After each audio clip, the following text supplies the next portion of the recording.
జగమంత కుటుంబం నాది, ఏకాకి జీవితం నాది, సంసార సాగరం నాదే, సన్యాసం శూన్యం నావే.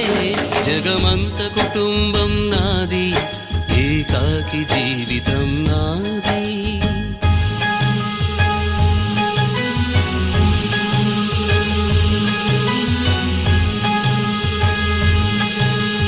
కవినై కవితనై భార్యనై భర్తనై, కవినై కవితనై భార్యనై భర్తనై, మల్లెల దారిలో మంచు ఎడారిలో, మల్లెల దారిలో మంచు ఎడారిలో, పన్నీటి జయ గీతాల కన్నీటి జలపాతాల, నాతో నేను అనుగమిస్తూ నా